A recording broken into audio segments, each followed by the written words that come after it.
Hi everyone, Colleen Patrick-Goudreau here, speaker, author, podcaster, and animal advocate. Now, some people think that marketing language and marketing images have nothing to do with people's high consumption of meat, dairy, and eggs, and they believe whatever they see and hear about the animals bred and kept and killed for their eggs, meat, or milk. Some people in the industry even use images and language that romanticize and falsify or exaggerate the truth in order to sell their products. What? No. Yes. Let me tell you a little story about a beef restaurant that used my photo of me and a rescued steer to sell their grass-fed steaks.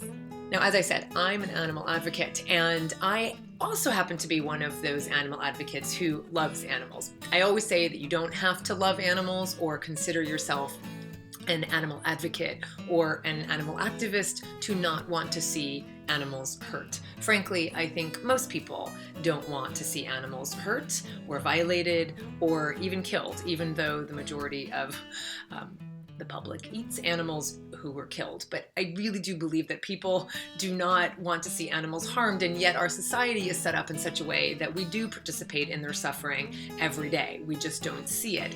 Personally and collectively and culturally, we've created enough cognitive dissonance to avoid looking. We create stories in our minds about what we want to believe is taking place rather than looking at what's really happening. Because we know that if we saw what really went on, we would be compelled to make a change. And change is scary for most of us. Change is scary and the unknown is scary. So it's a lot easier to just keep on keeping on, enjoying what's familiar and going along with what you already know. I get that. Now, I had believed all the marketing hype.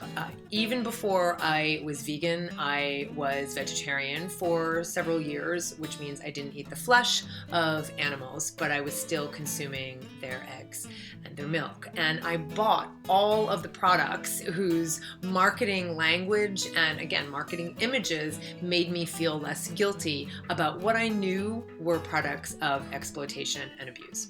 Still, it was easier to close my eyes and pretend that I wasn't culpable. Now, as I said, you don't have to be an animal advocate or even love animals to not want to hurt them. But it just so happens that I have always been someone who loves spending time with animals, and I'm kind of thrilled and kind of amazed that these other animals, these other species, these other beings also want to get close to me. Like, how cool is that? Like, they also want to be in my presence. And so I do spend a lot of time with domesticated animals, both those with whom I share my home, namely my cats, and with domesticated farmed animals who have been rescued from the animal agriculture industry, who were bred, kept, and destined to be slaughtered, but whose fate was altered when, through their own will, either through escaping or via a compassionate person's intervention, they were rescued and brought to sanctuary. And one such individual is named Linus, who resides at Farm Sanctuary here in Northern California. And I met Linus 12 years ago. I need to go look at my calendar. When he arrived at the sanctuary just a few days young.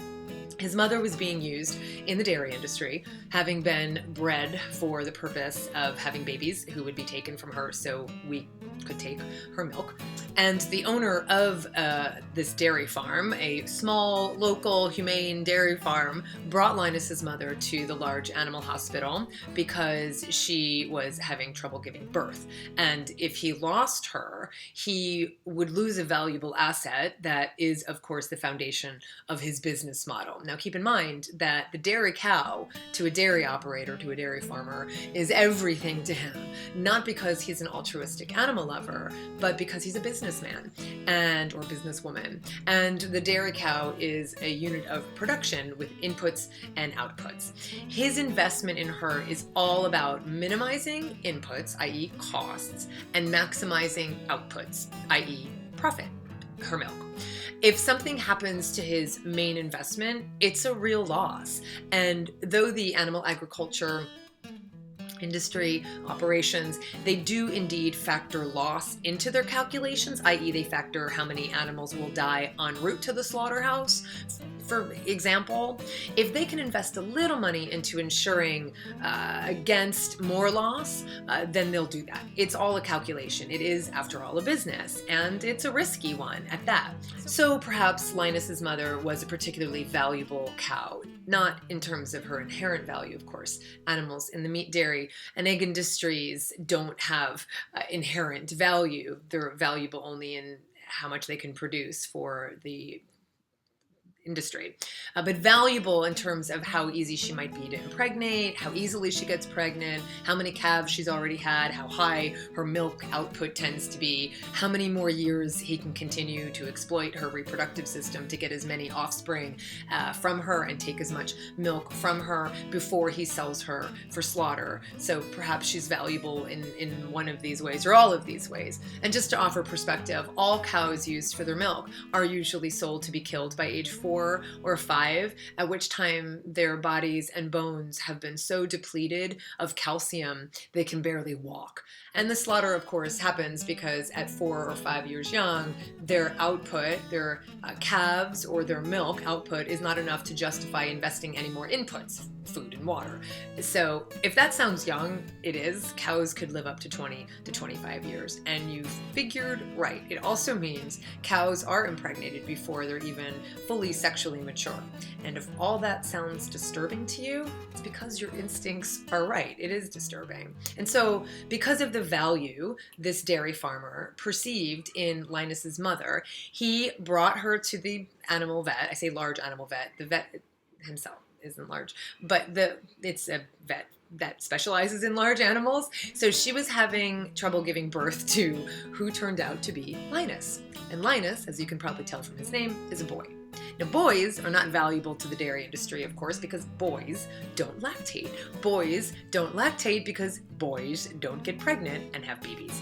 And despite whatever myths you've been told about cows being able to lactate without being pregnant, perhaps in some science fiction world or on some alien planet this is the case, but mammals, which includes humans as well as bovines, must be pregnant in order for her mammary glands to do what they're meant to do, produce milk to get ready to feed the little baby that's growing inside of the mama.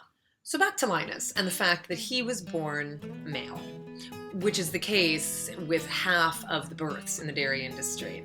Males born of dairy cows are useless in this industry because they're boys.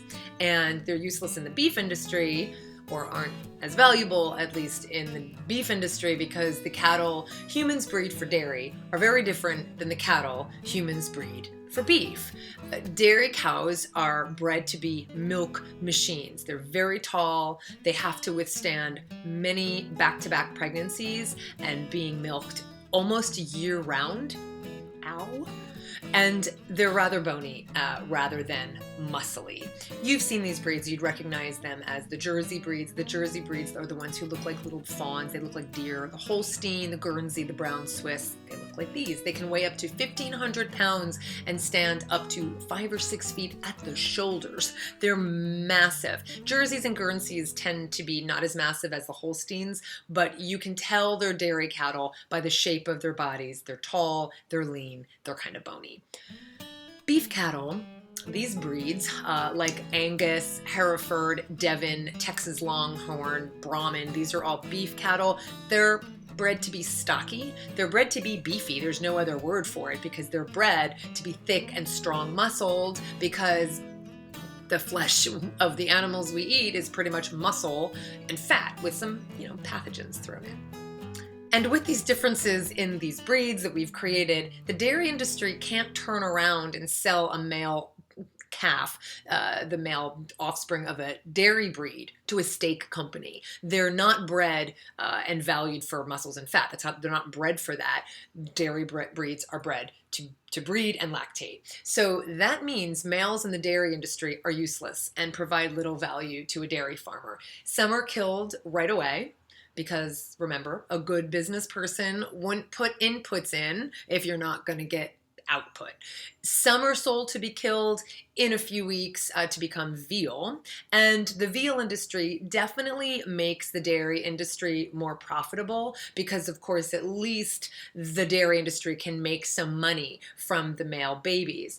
But when Linus was born, it was probably more trouble for the farmer to tend to him and transport him back to his farm and then sell him for veal than it was to do what he did. He called for him to be killed right away. He said, he's a boy, mama survived, kill him.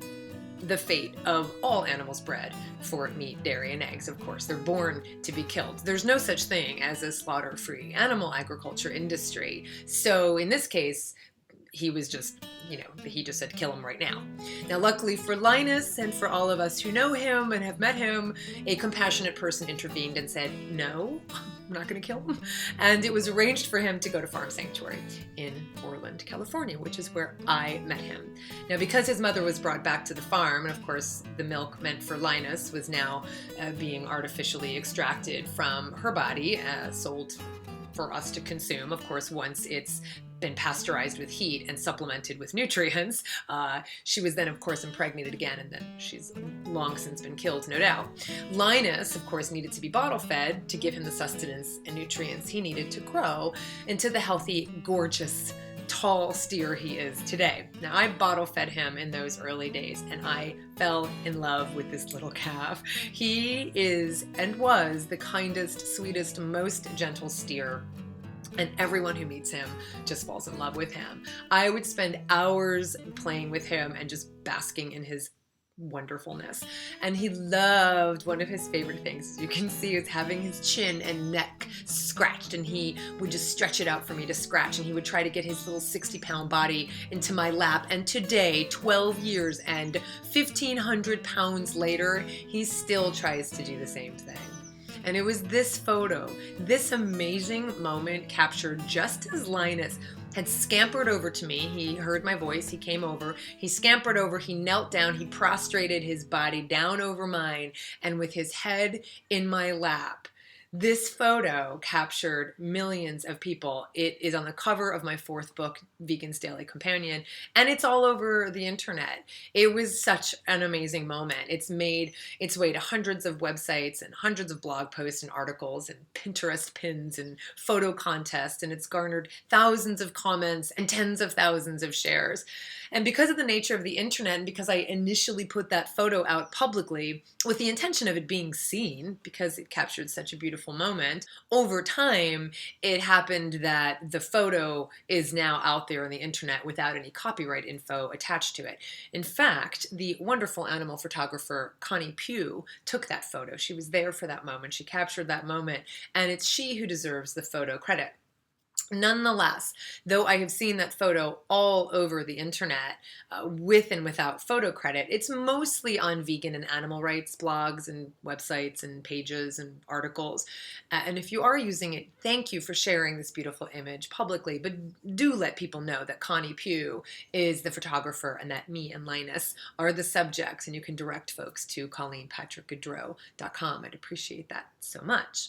The problem is I've also seen it in less innocuous places. And recently it was brought to my attention that a beef restaurant in London has been using that photo of me and Linus on their homepage to promote their steaks and other beef products. Even having the audacity to caption the photo in the context of the beef on their menu.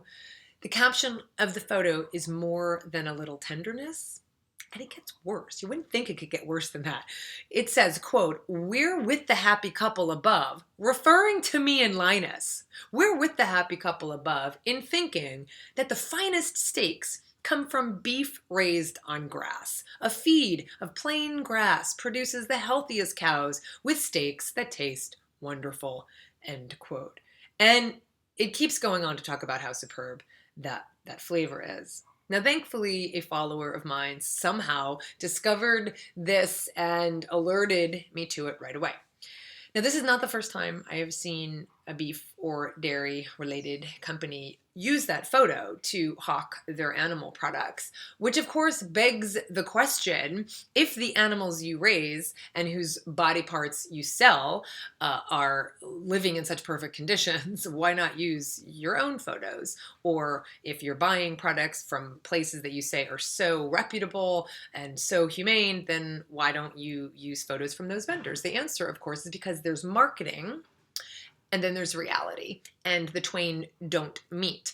But aside from the false and deceptive advertising they're presenting on their website at the restaurant, they're using a photo they don't have permission to use, of course, for a product that is antithetical to the image that's actually conveyed. Now, I'm 100% certain that they had no idea of the original source of that photo, or that Linus lives at an animal sanctuary, having been rescued from the very fate of the cattle whose butchered bodies this restaurant buys. I believe that. And clearly they know nothing about the actual breed of cattle they're apparently boasting about on their website, because Linus is so clearly a dairy breed. He's not a beef breed. But anyway, and they also refer to him as a cow, and cows are female. But anyway, of course I wanted this photo removed right away from their website, and so I wrote them an email. And I called them in the UK, and I asked them to immediately remove the photo from their website, and to let them know that A, they're infringing copyright, and they should always get permission to use a photo on their website that is clearly not in the public domain. If they, even though there's not copyright information on the photo, if it's clearly not in the public domain, that's a problem. And B, the fact that they're using this photo of a rescued steer and me, a rescued steer who lives at an animal sanctuary, who was, to sell their steak and beef, of course that didn't sit with me very well. And the owners of the restaurant wrote back to me within a few hours, and they responded as well as could be expected. Their response was gracious and deferential, and they apologized, as you can see, and they said that they would be making a public apology as well. They also said they were out of the country on vacation and would ask their webmaster to take the photo down once they got back. And at which point it was going to be a holiday, and so they'd have to, it was like weeks from now. And I did wonder why they were capable of writing me an email while they were on vacation, but they weren't capable of writing their webmaster while they were on vacation. And so I asked them, and the owner wrote back and said because his webmaster was also on vacation, a lot of vacations at this restaurant. And he also said that he needed to find a suitable replacement, and making sure he was getting proper permission for the replacement photo. And that as soon as he was going to be able to do that, once he got back to London, once he got back home, they would be able to do that and find the replacement photo. I did respond and say the fact that he needed to find a replacement photo was not my problem, that they should have no photo on their homepage rather than continuing to use my photo, to continuing to infringe copyright and continuing to falsely market their products with this image. I haven't heard back yet, but I do believe that they are going to take this photo down. So I appreciate their response, and that they took my concerns seriously enough to promise to remove the photo, and that they said they were going to make a public apology once they replaced the photo. We'll see if they do that. It remains to be seen. However, I don't appreciate the fact that the photo has remained on their website longer than it really had to. Now, I posted about this incident on social media before giving the full story, which you have now heard. And some people called for me to sue them, or asked if I was going to sue. Now, obviously, or maybe it's not obvious, I'm not going to sue.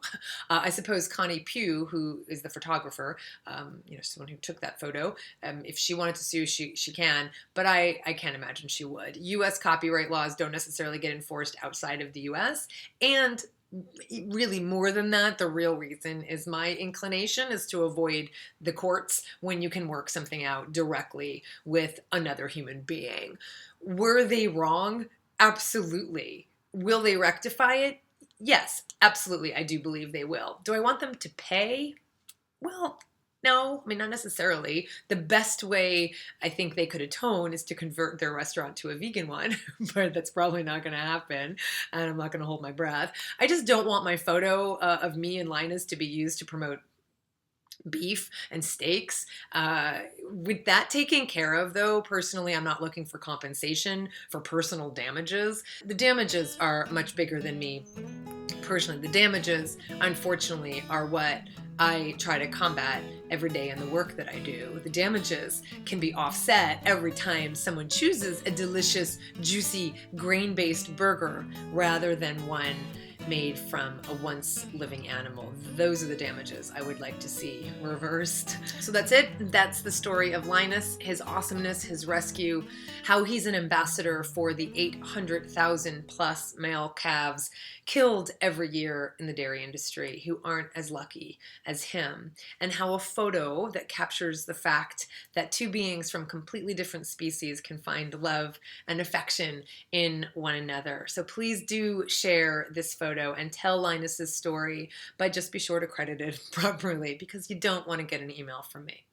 It's also a story about how marketing is a very powerful thing, that it exists to manipulate us into buying whatever it is the purveyor is selling, right? And then some, because when we buy meat, dairy, and eggs, inevitably influenced by marketing language and images, we're buying more than just those products. We're buying a bill of goods that ultimately desensitizes us and leads us to support things we're really, at our core, really very uncomfortable with.